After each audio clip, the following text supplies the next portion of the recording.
خوش آمدید، خیر مکتب ہے آپ سبھی سامعین اور ناظرین کا اس قنات پہ۔ آج ہم سیمسٹر 1 اردو MIC 1 کی پہلی یونٹ پڑھیں گے۔ پہلی یونٹ میں ہمیں منشی پریم چند کی ناول نرملا پڑھنا ہے۔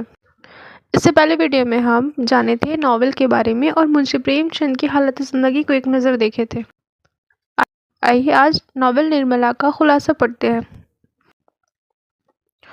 پریم چند کے یہاں مکالموں کی زبان اور ادائیگی کا شعور فنکارانہ صورت میں ملتا ہے۔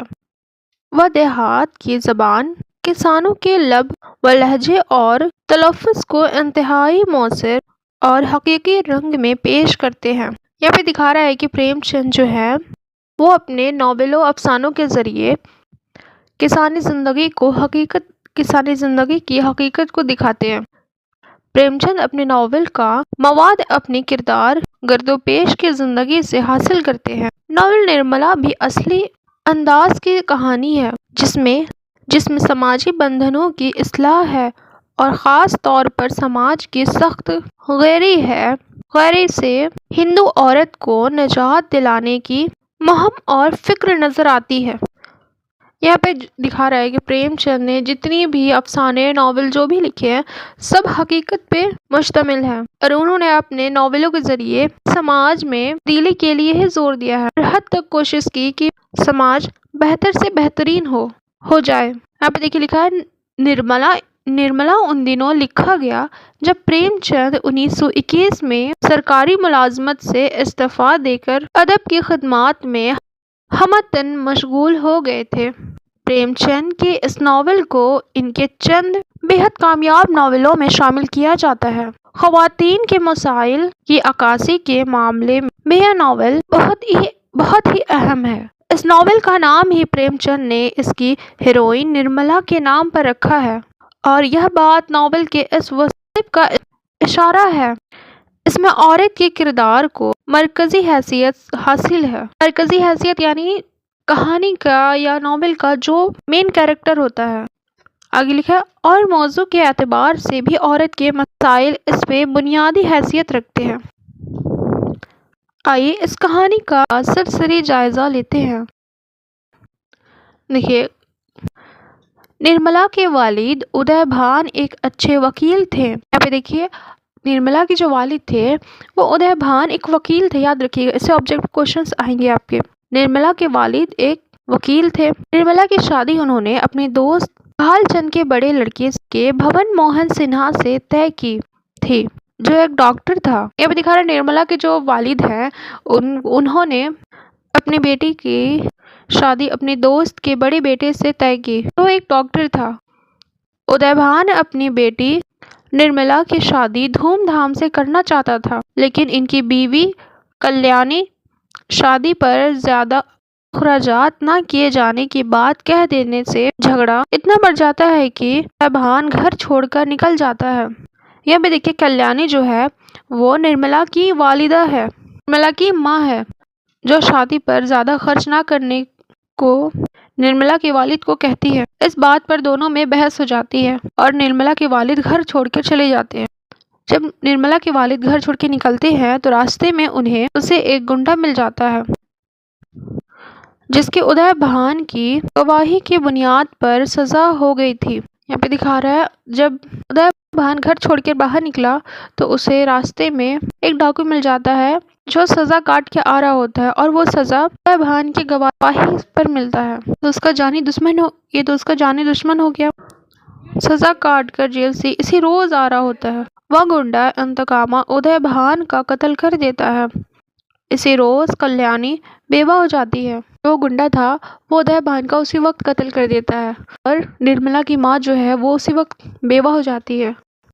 نرملا کی شادی کے سلسلے میں جب کلیانی بھال چند سے بات کرتی ہے تو وہ جہیز نہ ملنے کی وجہ سے انکار کر دیتا ہے۔ یہاں پہ دیکھیے دکھا رہا ہے کہ کوئی کسی کا نہیں ہوتا۔ آج نرملا کے والد نہیں ہے تو ان کے دوست بڑے بیٹے سے نرملا کی شادی کرنے والے تھے، وہ آج انکار کر گئے۔ بے سہارا کلیانی کی بیٹی نرملا کا ہاتھ کوئی آدمی جہیز کے بغیر تھامنے کو تیار نہ ہوا اور ہر طرف سے مجبور ہو کر وہ اس کی شادی ایک بوڑھے آدمی طوطا رام سے کر دیتی ہے۔ بے سہارا ماں اپنے بیٹے کی شادی ایک بوڑھے انسان سے کر دیتی ہے۔ طوطا رام اور نرملا کا کوئی جوڑ نہیں۔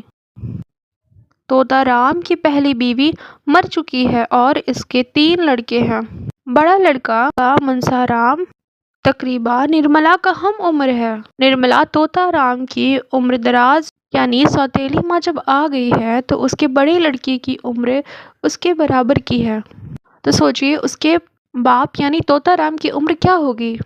نرملا طوطا رام کی عمر دراز ہونے کی وجہ سے اس کے قریب رہنے، ہنسنے، بولنے اور اٹھنے بیٹھنے میں جھجک محسوس کرتی ہے، اور طوطا رام کے بیٹوں سے اس کا محبت کرنا بھی عذاب بن جاتا ہے، اور وہ منسا رام کو پڑھنے کے لیے ہاسٹل بھجوا دیتا ہے۔ وہ وہاں بیمار رہنے لگتا ہے۔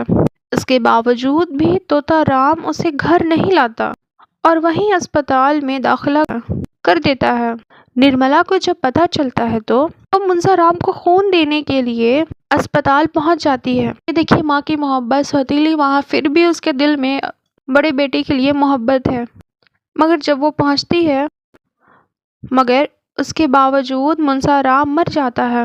طوطا رام کا منجلا لڑکا جیا رام غلط صحبت میں پڑ کر نرملا کے زیورات چراتا ہے، پھر اپنے اس فائل کی شرمندگی میں خودکشی کر لیتا ہے۔ طوطا رام کا پہلا لڑکا تو بیماری سے ختم ہو گیا، دوسرا لڑکا خودکشی کر لیا، اب بچا تیسرا لڑکا۔ دیکھیے اس کا تیسرا لڑکا سیا رام سادھو کے ساتھ بھاگ جاتا ہے۔ طوطا رام بھی اسے تلاش کرنے کے لیے گھر سے چلا جاتا ہے۔ اس کے گھر کی خراب حالت میں روز بروز اضافہ ہوتے جاتا ہے اور نرملا کی صحت دن بدن خراب ہوتی جاتی ہے اور وہ مر جاتی ہے۔ نرملا ہندوستان کی ان بہت سی بدنصیب لڑکیوں میں سے ایک ہے جس کی زندگی آغاز سے انجام تک ایک مسلسل المیہ ہوتی ہے، لیکن ہم ان کی طرف توجہ نہیں کرتے۔ نرملا اپنی بہن سے کہتی ہے، کیا تمہیں امید ہے کہ تم اپنی ساری زندگی پتا جی کے گھر میں گزار دو گی؟ ہم لڑکیاں ہیں، ہمارا کوئی گھر نہیں ہے۔ یہ بات نرملا اپنی بہن سے کہتی ہے۔ پریم چند کے اس ناول کی ہیروئن نرملا کی شادی تباہی اس کی بے جوڑ شادی کی دین ہے، اور اس کے بے جوڑ شادی کی بنیاد جہیز کی رسم ہے۔ دیکھیے اگر جہیز کی رسم نہ ہوتی تو نرملا کے والد کے دوست کے گھر جو نرملا کا رشتہ طے ہوا تھا وہاں ہوتا، مگر جہیز نہ دینے کی وجہ سے انہوں نے انکار کر دیا۔ پریم چند نے اپنے اس ناول میں نرملا کا جو عالمہ پیش کیا ہے وہ جہیز کے مسلسل بہکاروں کا عکاس ہے۔ ایک موقع پر بھال چند نے صرف زبان جہیز کے خلاف بڑی ہی زوردار لہجے میں آواز اٹھائی ہے۔ بھال چند کہتا ہے، میرا بس چلے تو جہیز لینے والوں اور دینے والوں دونوں ہی کو گولی مار دوں۔ ہاں صاحب، گولی مار دوں، پھر چاہے پھانسی ہی کیوں نہ ہو جائے۔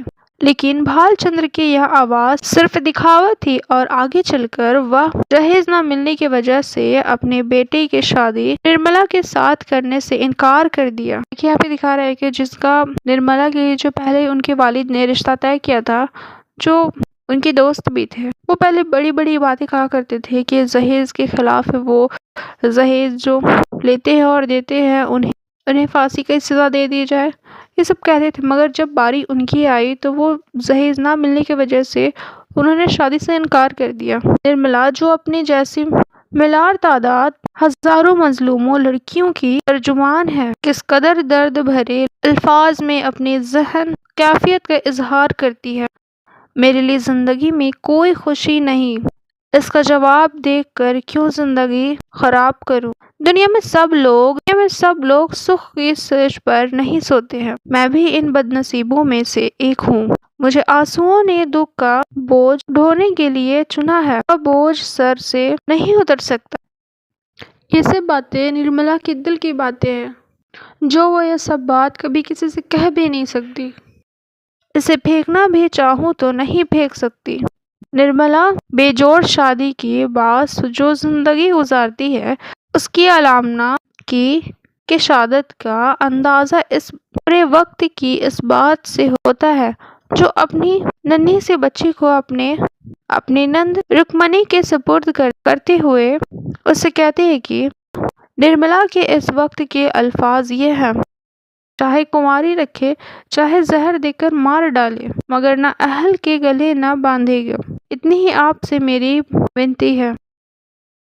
ہماری سماج میں نرملا کی طرح آج بھی کتنے جگہوں کی بیٹیوں کو جہیز نہ ملنے کی وجہ سے زندگی عذاب بنا دی جاتی ہے۔ انہیں اس طرح ستایا جاتا ہے جیسے ان کے اندر جان ہی نہ ہو، انہیں کچھ محسوس ہی نہ ہوتا ہو۔ یہ سماج میں تبدیلی تبھی آئے گی جب ہم خود اپنی سوچ کو تبدیل کریں گے۔ جب تک ہم خود جہیز لینے یا دینے پہ روک نہ لگائیں گے تو کوئی دوسرا ہمیں روکے گا نہیں۔ اس لیے پہلے ہمیں خود اپنی سوچ میں تبدیلیاں کرنی ہوگی۔ خود میں جب تبدیلی آ جائیں گی تو ہر لوگ کے اندر یہ سمجھ ہو جائے گا اور ایک دن یہ جہیز جیسی رسم جڑ سے ختم ہو جائے گی۔